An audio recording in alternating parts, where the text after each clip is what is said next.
Efesios capítulo 4, versículo 8. Efesios capítulo 4, versículo 8. Cuando todos tengan pueden decir amén. Efesios capítulo 4, versículo 8. Nos colocamos en pie en reverencia a la lectura de la Santa Palabra del Señor. Y yo leo para ustedes en el nombre del Padre, del Hijo y del Espíritu Santo. Y todos decimos amén. Efesios capítulo 4, verso 8 dice así: por lo cual dice, subiendo a lo alto, llevó cautiva la cautividad y dio dones a los hombres. Lo voy a repetir. Por lo cual dice, subiendo a lo alto, llevó cautiva la cautividad y dio dones a los hombres. Oremos. Dios de toda misericordia, en el nombre de Jesús, te pedimos que nos bendigas en esta mañana. Que esta tu palabra, Señor, traiga edificación a nuestros corazones. Que cumpla el propósito con el cual tú la inspiraste, Señor. Que podamos a través de ella ser bendecidos, edificados y transformados para bendición. En el nombre de Jesús. Te pedimos que esta palabra traiga sobre nosotros el refrigerio, el renuevo, el denuedo necesario para continuar conforme a tu propósito en esta tierra. Propósito para el cual nos has enviado y que estamos desarrollando, queremos desarrollar y que algunos quieren encontrar para ponerse en línea con tu perfecta voluntad, para comprobar cuál sea la agradable y perfecta voluntad tuya, no acomodándose a este siglo, sino acomodándose a la renovación de la mente que tú propones para los que seguimos tu propósito. Gracias te damos, Señor, en el nombre poderoso de Jesús, y te bendecimos. Y te damos gracias porque estamos, por tu sangre, en victoria. Estamos en victoria. Estamos en victoria. Estamos en victoria. Dale fuerte alabanza a Jesús, en quien tenemos la victoria. Puede tomar asiento. Diseñados para triunfar, parte 2. La semana pasada, no le dimos continuidad al mensaje que comenzamos hace 15 días. Pero hace 15 días sí aprendíamos en la escuela dominical que el Señor nos diseñó a nosotros para ser bendecidos. Nos diseñó para triunfar conforme a su santo propósito. ¿Cómo nos diseñó? Como dice Salmos, capítulo 8, versículos 5 al 6. Mira lo que dice. Le has hecho poco menor que los ángeles y lo coronaste de gloria y de honra. Le hiciste señorear sobre las obras de tus manos. Todo lo pusiste debajo de sus pies. El problema que sucedió allí fue la caída. En el huerto del Edén, Satanás engañó al hombre y por la caída el hombre termina por la autoridad que tenía sobre toda la creación, subrogarla a una condición de pecado. ¿Cómo es que subrogarla? Entregarla para que otro administrase de manera adicional, para que coadministrase a partir de su condición de pecado. Entonces entró la enfermedad, entró la muerte, entró el dolor, la maldición, entró a la humanidad por causa de la caída en el huerto del Edén. Entonces esa caída hizo que en muchos sentidos nosotros que estábamos programados para triunfar, programados para vivir porque es que el triunfo ya quedó claro que no es única y exclusivamente los bienes materiales o la consecución de una o dos metas. El triunfo tiene que ver con el cumplimiento de nuestro propósito aquí en la tierra. Tiene que ver con que nos conectemos con la voluntad de Dios y eventualmente, al estar conectados con la voluntad de Dios, caminar conforme a esa voluntad y cumplir lo que vinimos a hacer aquí en la tierra. Porque todos nosotros tenemos un propósito. ¿Cuántos decimos amén? Diga conmigo, yo tengo un propósito. que Dios me ha dado desde antes de la fundación del mundo. Ese propósito sigue vigente el día de hoy. Lo voy a volver a decir. Ese propósito sigue vigente el día de hoy. Pastor, incluso a pesar de mis errores. Sí, incluso a pesar de tus errores. Pastor, incluso a pesar de que ha pasado el tiempo. Sí, incluso a pesar de que ha pasado el tiempo. Porque el propósito de Dios en nuestra vida se da por terminado en esta tierra cuando usted abandone esta tierra. Pero mientras estemos aquí en la tierra, Dios sigue desarrollando su propósito en nuestras vidas y nosotros seguiremos y debemos seguir buscando la voluntad de Dios para cumplir ese propósito. Entonces, en ese sentido, conforme a ese propósito, mientras estamos vivos, nosotros estamos con el propósito vigente de Dios en nuestra vida. Basado en el principio, vamos a determinar algo, y es que estamos hechos para ser bendecidos. Dice, lo coronaste de gloria y de honra, y le hiciste señorear sobre las obras de tus manos, todo lo pusiste bajo sus pies. Ahora, frente a la caída, Satanás se encargó de programar al hombre, que estaba diseñado para ser bendecido, para que el hombre fracasara. ¿Dónde lo leímos? Una de las partes, durante toda la Biblia se demuestra, pero una de las partes que muestra el Nuevo Testamento de la conciencia que tenían los apóstoles, de la forma en cómo Satanás programó al hombre para el fracaso, está en 2 Corintios capítulo 11, verso 3. Mire lo que dice. Pero me temo que, así como la serpiente con su astucia engañó a Eva, los pensamientos de ustedes sean desviados de un compromiso puro y sincero con Cristo. Ese propósito de Dios se renovó en la sangre de Cristo. Y por su sangre ser salvos para vida eterna.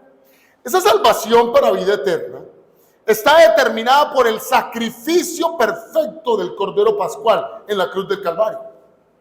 Ese sacrificio perfecto, Satanás, una vez se enteró de su derrota, lo que hizo fue que entonces empezó a atacar a la iglesia.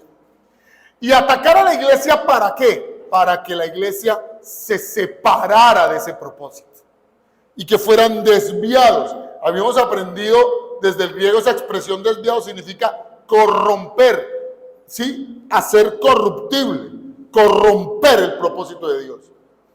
Y esa corrupción terminar en el desconocimiento del propósito de Dios, en el desconocimiento de la reinstalación del triunfo del propósito de Dios en nuestras vidas y denigrarnos con una vida de pecado. Eso es lo que busca Satanás. Ahora bien, basado en eso, dijimos que cuáles eran los flancos que Satanás utilizaba para corromper y para dañar la obra de Cristo en nosotros.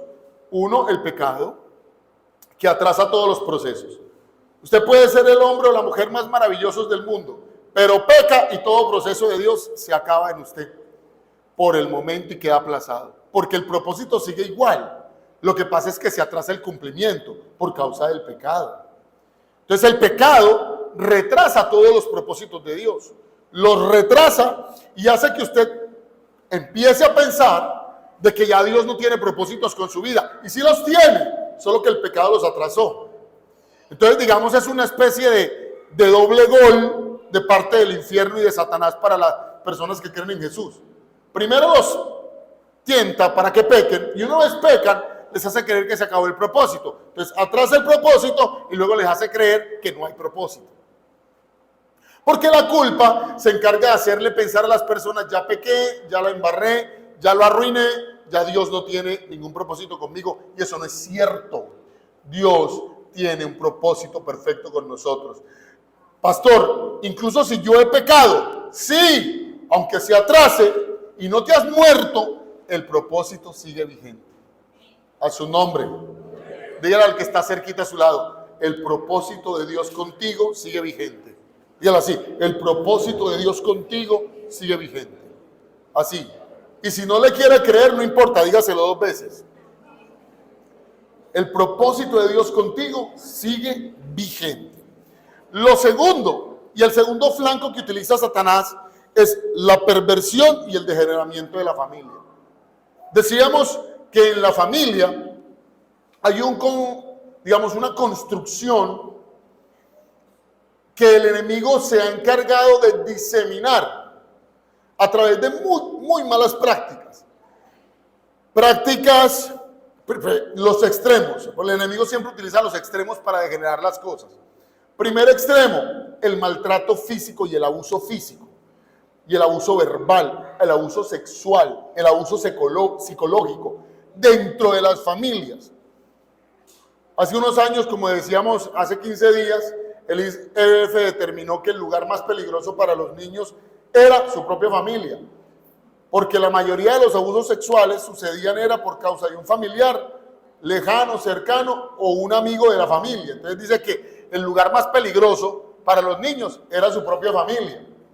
Entonces, la perversión y el degeneramiento de la familia es uno de los flancos que utiliza Satanás. No solo el pecado, sino porque cuando usted le lastima la vida a un niño, salvo la misericordia de Dios, esa obra terrible, esa labor perversa sobre un niño, ya sea maltrato físico, sexual, psicológico, situacional, el abandono, es muy difícil de revertir. Es muy difícil de revertir. Porque se crean conductas basadas en los traumas. Yo digo, todos los seres humanos tenemos vidas más o menos traumáticas, todos. No vamos a decir que es que todo el mundo es perfecto. No, todo el mundo, honestamente, vive vidas más o menos traumáticas. Todo el mundo tiene un trauma, por pequeñito que sea, 2 o 3 o 4 con los que lidia el resto de su vida.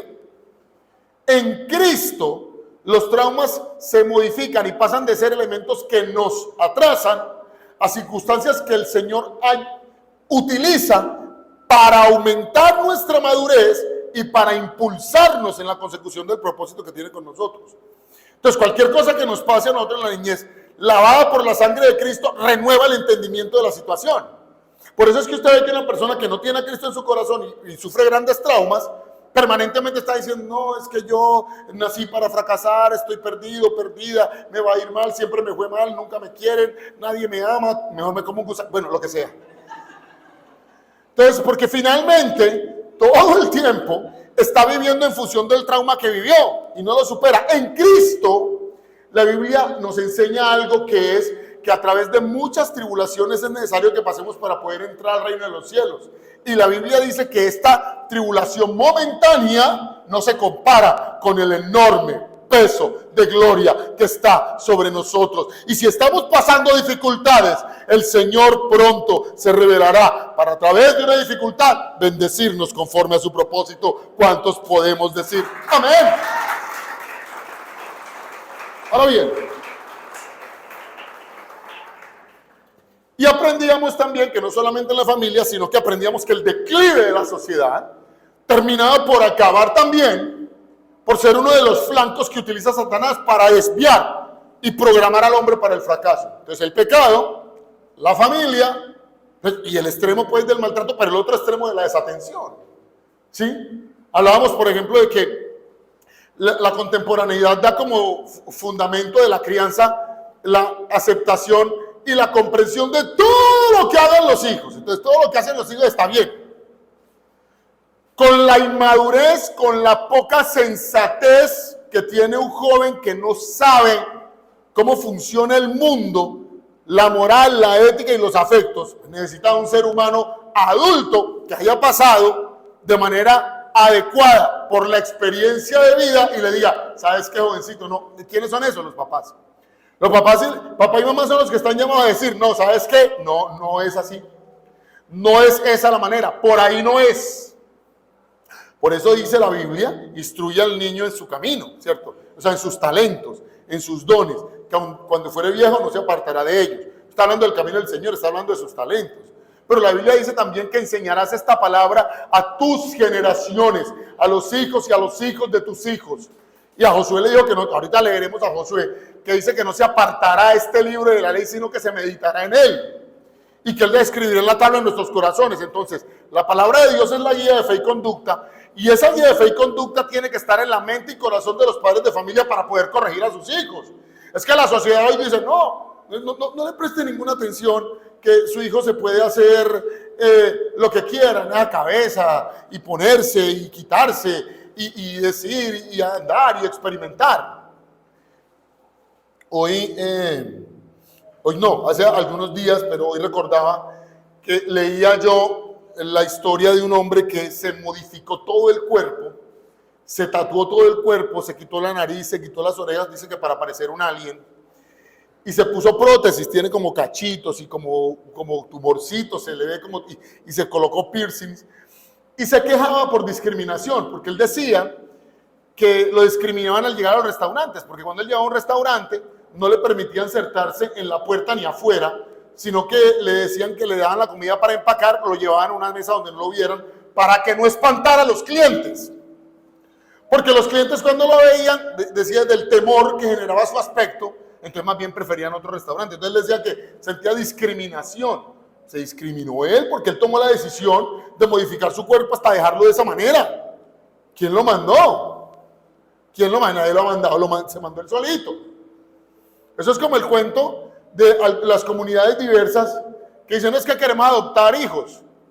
Es que una de las consecuencias de que hay una pareja homosexual o lesbiana que se casen, una de sus consecuencias es que no pueden tener hijos. Porque los hijos nacen es de una relación heterosexual, no de una relación homosexual. Entonces, ¿cuál es la consecuencia directa? Que no puedan tener hijos y no quieren vivir con esa consecuencia. Entonces, quieren vivir con el acto, pero no con la consecuencia. Y entonces someter a un niño al bullying colectivo de que llegue con papá y papá o con mamá y mamá al colegio y que eventualmente ya se ha demostrado que la ausencia de las dos figuras paternas, tanto de mamá como de papá, genera vacíos conductuales en el comportamiento de los niños. Eso está ya demostradísimo. Aunque quieran llenarlo y rellenarlo con toda la filosofía contemporánea y con todo el pensamiento del lobby gay que se está haciendo en el mundo entero. No es el modelo de Dios. Se necesita la conducta de una mujer y se necesita la conducta de un hombre a la hora de crear un hijo. ¿Y cómo hacen las familias monoparentales? En las familias monoparentales no es algo que ellos eligieron, tocó de esa manera. Y Dios se hará cargo de eso porque la Biblia dice que Él es el padre de los huérfanos y esposo de las viudas. Él se hace cargo de esa situación en particular. Pero la modificación del modelo original tiene como consecuencia eso. Si dos hombres o dos mujeres se unen para vivir una vida, la consecuencia directa, ¿cuál es? Que no pueden tener hijos. Entonces, si uno hace algo de su voluntad, debe vivir con esa consecuencia. Y no someter a un tercero a que viva la consecuencia con uno. Entonces, frente a eso, hay una dinámica de hoy no, al muchacho hay que dejarlo hacer lo que le dé la gana. Te gritó, déjalo. Te alzó la voz, déjalo, porque ese es el desarrollo de su personalidad.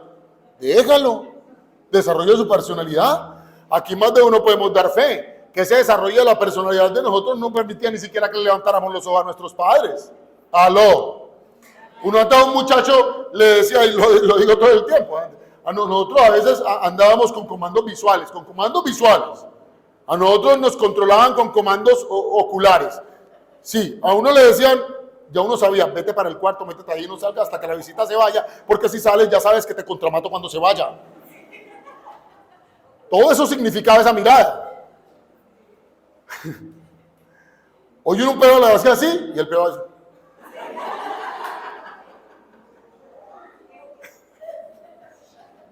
Entonces, ¿qué cucho?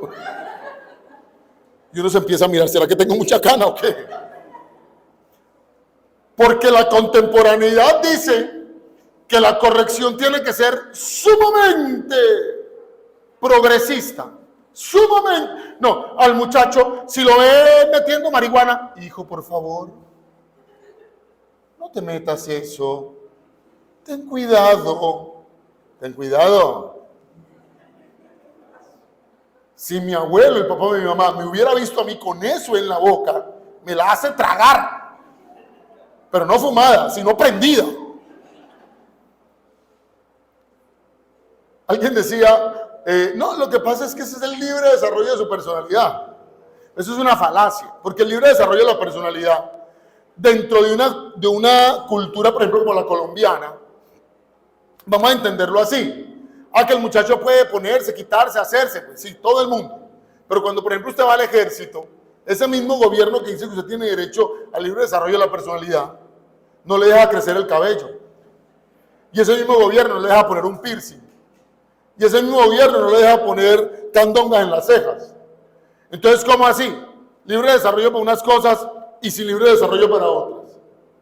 Y no estoy hablando sobre la condición de pecado o no pecado de estas prácticas. Lo que estoy diciendo es, por decir algo, que la corrección no puede ser tan negociada.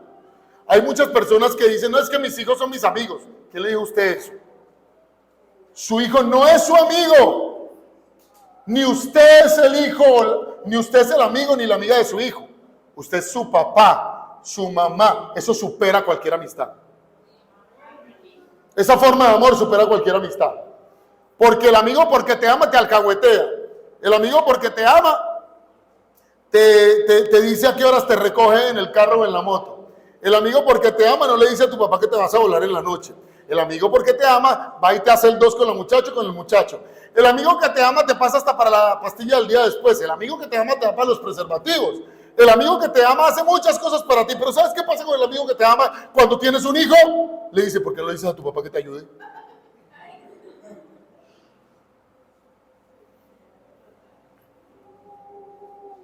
Los amigos son amigos, pero nosotros los papás, el amor de un padre y el amor de una madre no está en competencia con el de ningún amigo. Mis hijos no son mis amigos, son mis hijos. Y daría la vida por ellos. Daría la vida por mis hijos. Yo no soy su amigo. Y mi esposa no es la amiga de mis hijos. Somos su papá y su mamá. Ese amor lo supera todo. Ese amor lo supera todo. Y por esa razón, yo no tengo que buscar, no, que mi hijo es mi pana, mi parce. No, mi hijo no es mi pana ni mi parce. Mi hijo es mi hijo. Y yo soy capaz de hablar con él y amarle y quererle. Pero también cuando se equivoca, soy capaz de corregirle. Y me tiene que escuchar porque soy su papá. ¡Aló! Eso se está perdiendo. Y cuando se pierde la corrección en la familia, la corrección con amor, las sociedades se dirigen al degeneramiento y a la perversión. La mayoría de los asesinos seriales en Estados Unidos, un estudio del 2017 arrojó que la mayoría de los asesinos seriales vienen de familias disfuncionales o monoparentales que no tenían una autoridad visible o que teniendo esa autoridad visible nunca se les corrigió. O peor, el otro extremo, abusaron físicamente de ellos. Un papá y una mamá tienen que buscar el equilibrio porque ese es el otro flanco que Satanás utiliza para programar a la gente para el fracaso. Porque dañan a un niño, dañan a un joven y se tiran al adulto. Programándolos para el fracaso. Pero nosotros, mis hermanos, estamos diseñados para el éxito. Estamos diseñados para triunfar, para ser bendecidos. Para eso estamos diseñados. No estamos diseñados para el fracaso. Dígale al que está a su lado, tú no estás diseñado para fracasar. Dígale así, no estás diseñada para fracasar. Dígamelo. Amén. Y usted, dígale, amén. No estamos diseñados para fracasar. Estamos diseñados para el éxito. Pero Satanás se encargó de hacernos creer otra cosa. Ahora bien, ya dado el repaso, entonces, ¿qué hacer para desprogramarnos del fracaso y programarnos para el éxito, para el triunfo? Según la Biblia, Filipenses, capítulo 4, versículo 8. Miren lo que dice la Biblia. Grábese esto, tómele fotos, métaselo en el bolsillo, luego en el corazón, en la mente. Mire lo que dice. Y ahora voy a utilizar otra versión. Nueva traducción viviente dice. Y ahora, amados hermanos, una cosa más para terminar. Concéntrense en todo lo que es verdadero, todo lo honorable, todo lo justo, todo lo puro, todo lo bello, todo lo admirable. Piensen en cosas excelentes y dignas de alabanza. La versión Reina Valera dice en todo lo bueno, todo lo junto, en esto pensad. Dice la versión Reina Valera. Pero dice exactamente lo mismo. Y yo me voy a centrar en estos aspectos, que es lo primero que aprenderemos esta mañana. Filipenses nos enseña algo bien interesante, y es que en todo lo que es verdadero y todo lo honorable. Una forma de desprogramarse del fracaso es comenzar a vivir conforme a la verdad. Primero, a la verdad de Dios. Jesucristo es el camino, ¿qué más? La verdad, ¿y qué más? Dígalo conmigo, Jesucristo es el primero de los pasos para desprogramarse del fracaso es caminar en la verdad. Caminar creyendo en Jesús como el Señor y Salvador de nuestras vidas. Siendo Jesús el que pagó en la cruz del Calvario por nosotros. La fe en Jesús es el fundamento de todo éxito. Lo voy a volver a decir, a ver si alguien lo cree en esta congregación. La fe en Jesús es el fundamento de todo éxito. Usted quiere triunfar en la vida, lo primero, crea en Jesús como su Señor y Salvador. Vivir en todo lo que es verdadero y en todo lo honorable. Y no solamente en la verdad absoluta. Ojo, esto no tiene matices. Y alguien puede decir, oye, es que no hay verdad absoluta. Jesús es la verdad absoluta de la existencia. Lo voy a volver a decir, así los filósofos se molesten. No hay verdades absolutas. Sí, el Señor Jesús es la verdad. Es el camino, es la verdad y es la vida. El que niega eso y niega a Cristo no es de Dios. Y tenemos que decirlo así de claro porque así es. Y esa es la diferencia entre un club social y una iglesia. Jesús es el camino, la verdad y la vida. Y nadie va al Padre si no es por Él. En ese sentido, Jesús tiene que ser nuestra verdad vivificante, permanente y constante.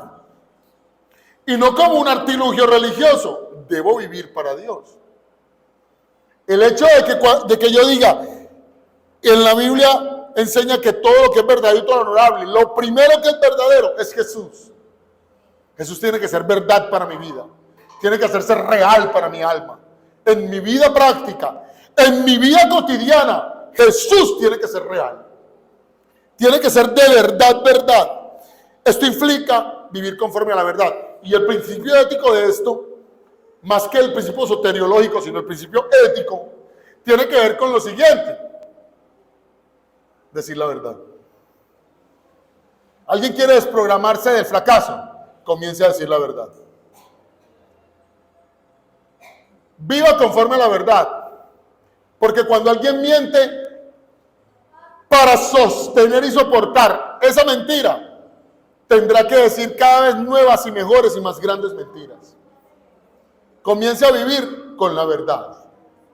Con la verdad legítima, con la verdad edificante, con la verdad de Dios y con la verdad como principio ético. Diga la verdad, no mienta.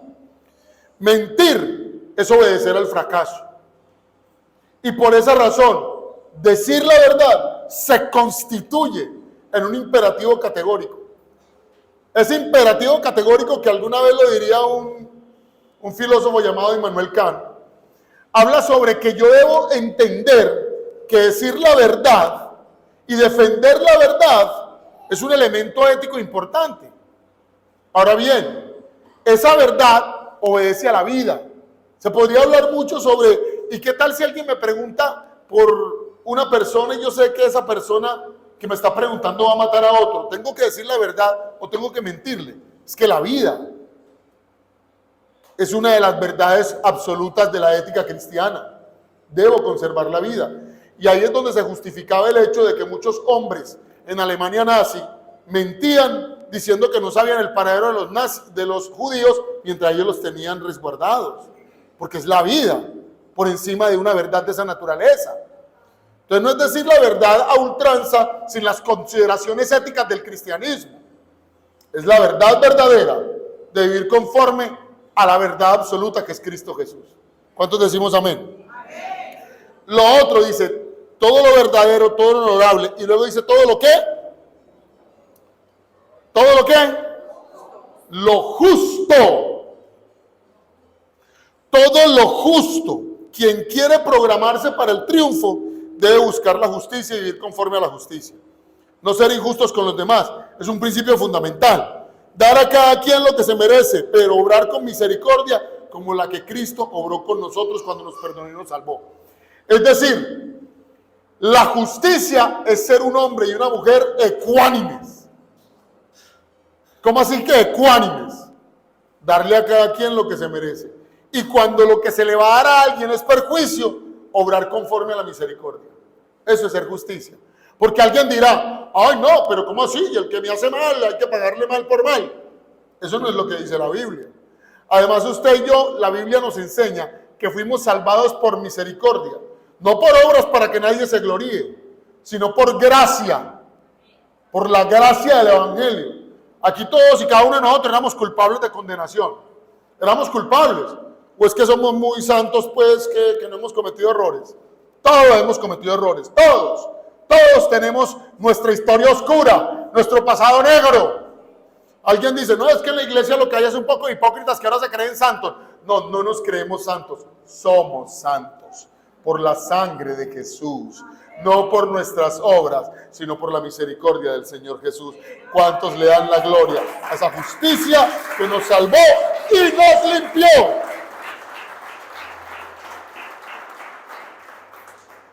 Es que ahora tú te la... Así me decían, pues ahora recién convertido. Te las picas de santo. Yo te conocí en otra forma. ¿Es cierto? Yo te conocí bailando, tomando, sinvergüenciando. Ajá. ¿Y? Yo nunca he negado el hecho de que cometí grandes errores y grandes pecados en el pasado.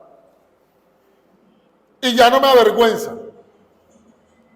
Lamento profundamente las cosas que pude haber hecho y que dañaron a otros. Pero lo que le puedo decir hoy es que no voy a pulular acá de una santidad que me gané con mis manos. Voy a decir que Cristo me salvó y me santificó por su gracia.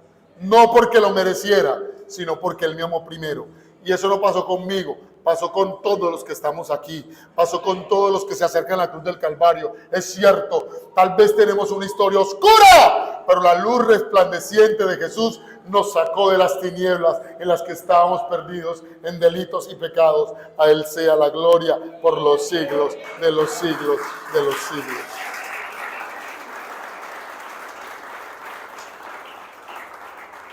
Ser justo. Ser justo conforme a la justicia de Dios. Usted contrata a alguien, páguele. Usted dañó algo, páguelo. Yo recuerdo mucho, una vez que estábamos, mi esposa y yo, veníamos saliendo, estábamos viviendo en Medellín, estábamos saliendo de un banco. No estábamos retirando, estábamos pagando el recibo. Y cuando terminamos de pagar el recibo, yo salí y honestamente no vi porque el retrovisor estaba retraído y me confié del carro que estaba al lado y cuando no lo quité, cuando di la vuelta, ¡fuan!, con la parte de atrás del carro, ¡ran!, le rayé la puerta al carro. Yo escuché ¡ran! Cuando uno raya un carro con el carro de uno no sabe qué hacer, porque uno dice, si lo doy más para atrás lo rayo más, pero si doy más para adelante también lo rayo. Y si me quedo quieto, peor. Entonces yo, bueno, vamos a quitarlo. Y yo cuando corrí el carro hacia adelante, sonó ¡ran! Y yo, coledanis. Cuando me bajé, efectivo. Señor, la puerta hundida y rayada. Y ya nos íbamos. Y nadie estaba por ahí.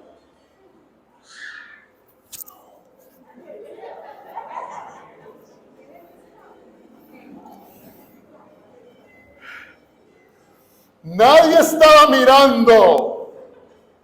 Nadie en la tierra.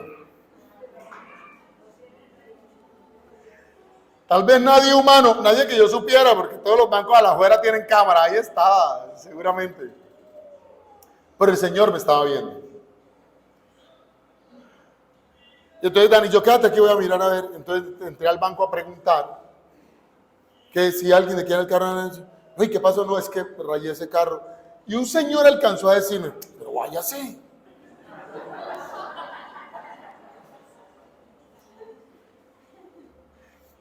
Y por dentro, un anciano canoso, al que yo llamo el viejo hombre, dijo, ¿verdad? ¿Por qué no te vas?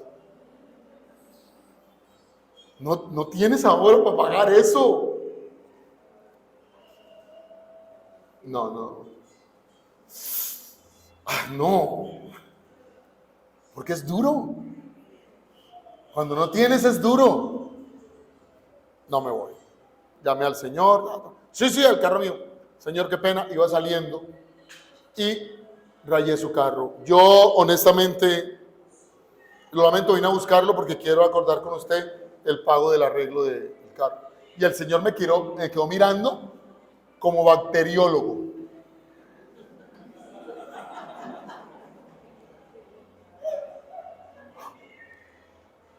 ¿Y por qué no se fue? Y yo, no, porque tenía que pagarle el daño. Hombre, hermano, muchas gracias. Ya esa gente no le consigue. Yo no sé, yo soy de esa gente, hermano. En ese momento, ese arreglo costó como 300,000 pesos. Él muy honestamente lo llevó a un lugar donde averiguamos, me dijo, donde usted lo quiera llevar, si no yo lo llevo. Bueno, le pagué. Y hasta ahí. Pero fue justo hacerlo. Hoy vi mucho, ¡fum! Ryan, rápido, vete rápido, arranca. Como una vez le hicieron a mi carro ahí al frente de mi casa, hace poco, eso fue hace poco en realidad. Yo sí escuché, ¡tin! Y el carro, ¡wiu! Porque el carro mío usted lo mira y se le activa la alarma. Una alarma hipersensible. Pasa un carro y se activa la alarma. Lo tocan, pasa la alarma. Lo miran muy duro, toca la alarma. Y yo escuché, pero como él es así tan hipersensible, como que no le prestamos atención. Digo, bueno, de pronto un perro, de pronto, no sé, los niños. Perro, un hueco de este tamaño le habían hecho al carro. En la parte de abajo de la puerta. En la cuneta, un hueco así, del tamaño del ancho de la canaleta de abajo, de las puertas.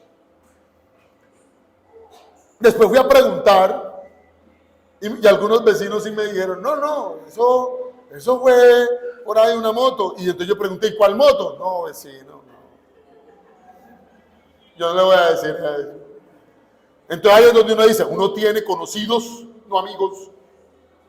Nadie, ninguno de los vecinos, todos vieron quién fue y nadie me dijo. Solo uno que me dijo, sí, fue una moto. Y cuando le pregunté el nombre, no, vecino, no. Ese se voló. Y ahí me tocó a mí pagar el daño de mi carro que yo no le hice. Estacionado al frente de mi casa. Eso es injusticia. Eso es obra al mar. Eso no es ser justo. La justicia es obrar justamente conforme a los principios de Dios. Lo otro es que dice la Biblia, todo lo puro, todo lo bello y todo lo admirable. Las expresiones son agnos, próstiles y eufemos. Esas son las expresiones para esas tres palabras. Puro, bello, admirable. Agnos, próstiles y eufemos. Que no significan otra cosa que lo puro, lo casto. Hablando de la pureza sexual. ¿Sabe? Una de las cosas para desprogramarse uno del plan del enemigo es lograr vivir en pureza sexual. Es muy interesante cómo la perversión sexual destruye más rápido las sociedades que la corrupción. La perversión sexual. Cuando la Biblia dice agnos, todo lo puro, está hablando de inocente, de modestia, de perfección, de castidad, pero no entendida como la abstención de la sexualidad, sino la abstención de la perversión sexual. En ese sentido, lo que la Biblia nos enseña es que para desprogramarnos del fracaso, tenemos que vivir una vida sexual agradable a Dios. Lo voy a volver a decir, que eso es un tema que casi en la iglesia ya no se toca, y hay que decirlo. El que quiere vivir santamente, en vez de andar juzgando al otro, señalando al otro, por la ropa que lleva, por la que no lleva, por lo que hace, por la que no hace, debe fijarse en su vida personal y tratar de vivir una vida pura sexualmente hablando.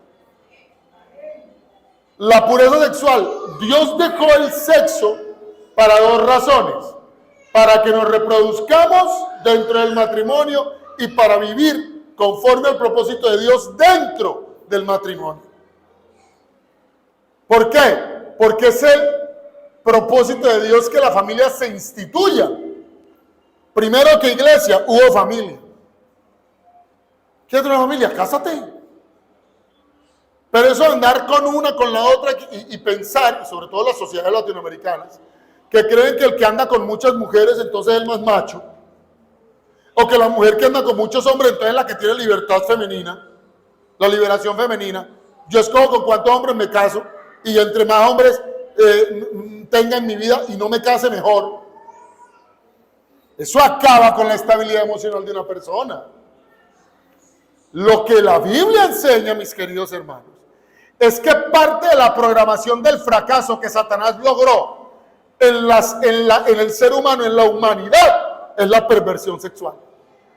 La perversión sexual acaba con la dignidad humana. Dignifíquese con el amor de un hombre y de una mujer.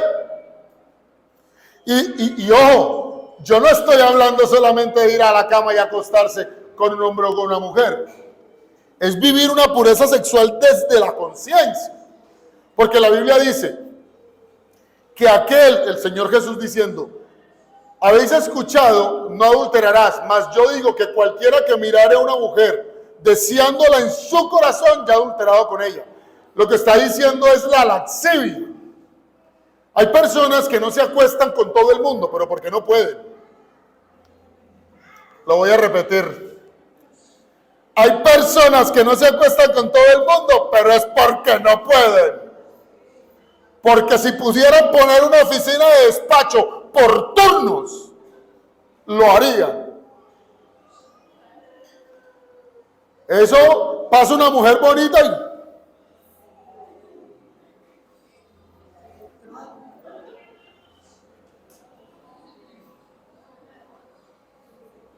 y pasó a la otra igual. Como los lobitos esos de las caricaturas. ¡Pum! Y se desenrolla la lengua. Y pueda que no lo diga, pero en su corazón es más.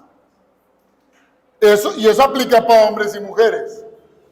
A veces teniendo una pareja estable, su esposa, su esposo, todo el tiempo se le pavonea a los hombres y a las mujeres.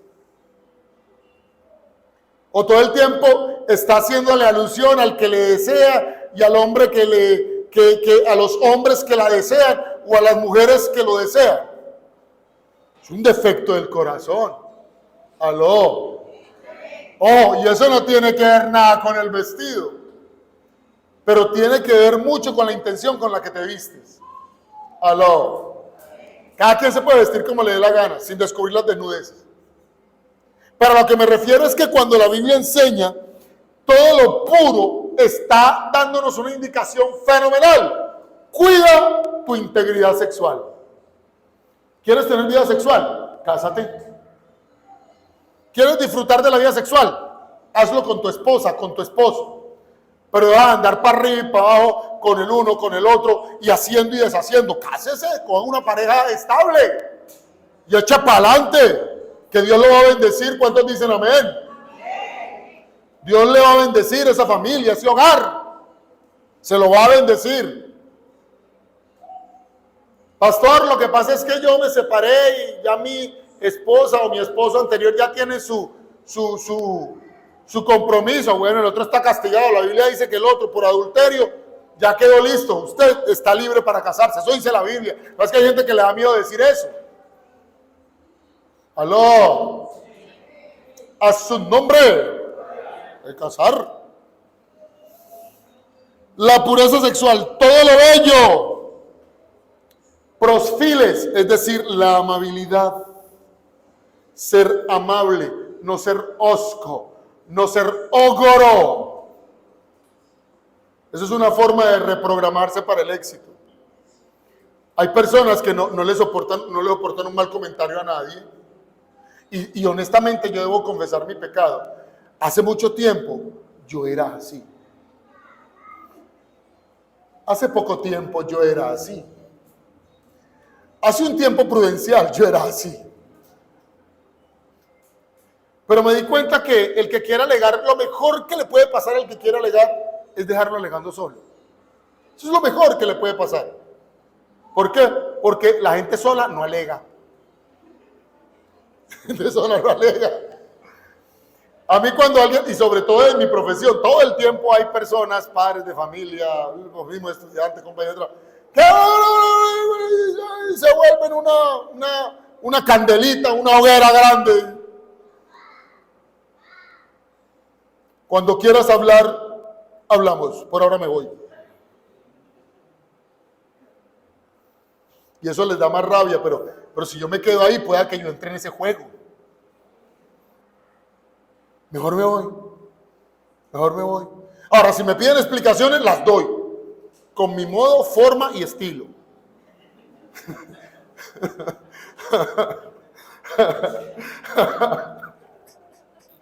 Algunos dirán, ¿cuál será el estilo del pastor? El de más de uno aquí.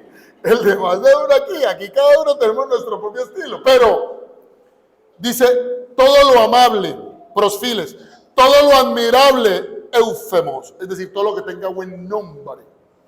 Todo lo que sea confiable y de buena reputación. Entonces, una vida sexual pura, una conducta firme pero que busque la paz y la solución y pensar confiablemente como la palabra de Dios, no con consejos vanos e inútiles.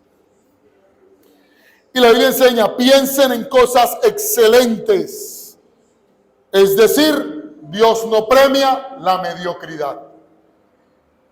Lo voy a volver a decir, Dios no premia la mediocridad. Josué 1:8, mire lo que dice.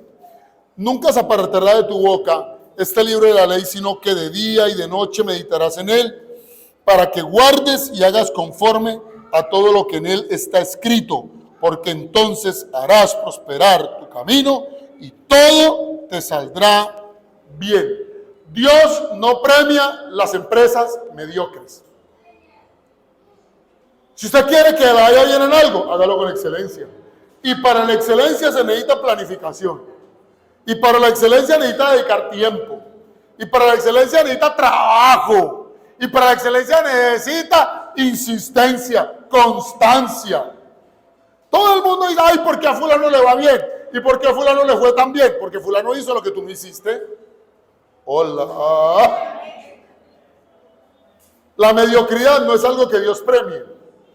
Con excelencia. Yo recuerdo mucho en una iglesia X donde yo me congregaba, donde a veces cantaban hermanos, bueno, pero de muchas de las que, porque yo pastoreé varias, y entonces había hermanitos que subían a cantar, Dios mío, pobre congregación, honestamente pobre congregación, porque cantaban y era como escuchar mientras asesinan a una persona dolorosamente, dando gritos. Y lo peor de todo es que ellos daban la antesala.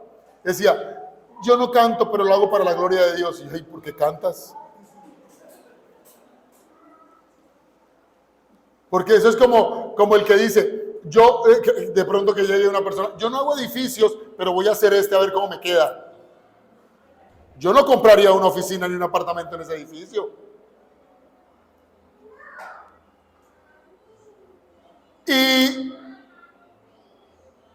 hacer las cosas, y bueno, y sobre todo para Dios, implica un alto grado de excelencia. Entonces, cuando la Biblia enseña pensar en la excelencia es meditar conforme a la excelencia y no a la mediocridad. Porque si yo pienso en algo mediocre, el resultado de lo que haga será también ¿qué? ¿Cómo va a ser? Mediocre. Si yo no reflexiono algo, lo reflexiono mal, ¿cómo va a ser el resultado? Mal, mediocre. Por eso los principios que están explicados aquí en la Biblia son para todo. Nunca se apartará de tu boca este libro de la ley, sino que de día y de noche meditarás en él para que guardes y hagas conforme a todo lo que en él está escrito, porque entonces harás prosperar tu camino y todo te saldrá bien. Pensar en lo bueno, lo justo, lo santo, en lo que es excelente, implica meditar en las indicaciones de Dios para mi vida, porque de lo contrario todo me saldrá mal. Usted quiere que le vaya bien, usted quiere ser exitoso, hay una indicación poderosa, la palabra de Dios. Yo no logro, incluso hoy en día la iglesia está cometiendo un error, cantan mucho, están en muchos coros, van a congresos, van a eventos, pero vaya, mire realmente cuánto tiempo pasa la gente leyendo la Biblia. ¿Cuánto tiempo? Y sobre todo los jóvenes. Hoy es un consejo para los jóvenes. Los jóvenes deben leer la Biblia. Porque si tú no lees la Biblia, te van a quedar muchos una cantidad, fragmentados una cantidad, incompletos una cantidad de principios para la vida práctica.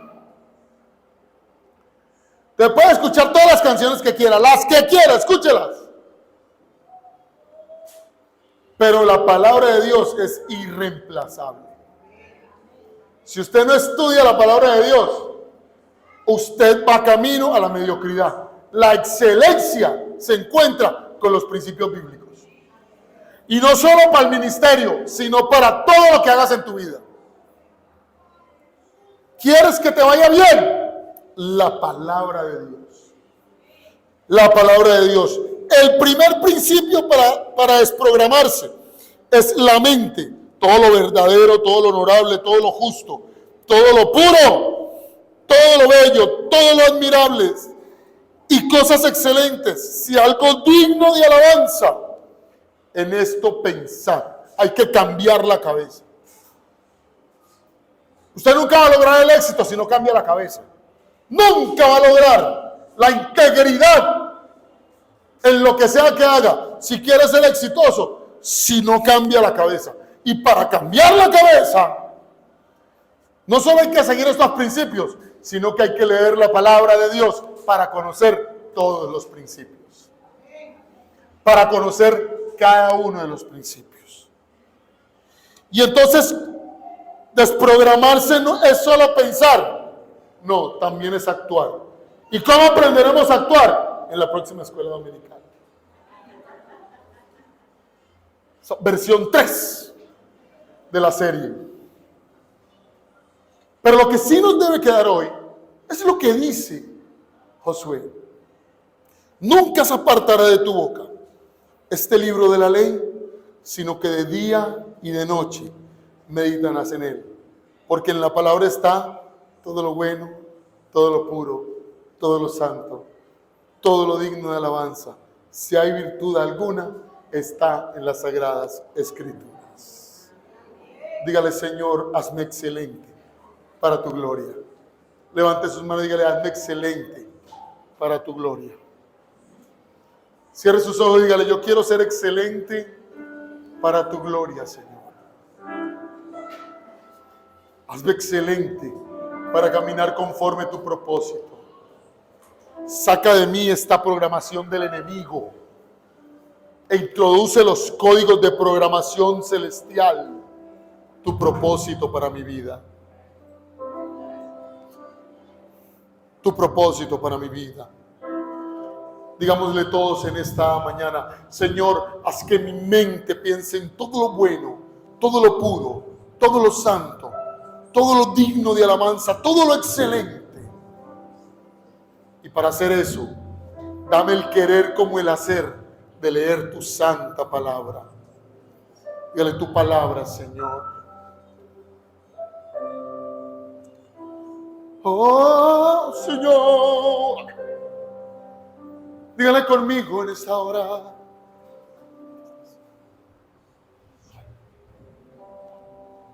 Dame sol.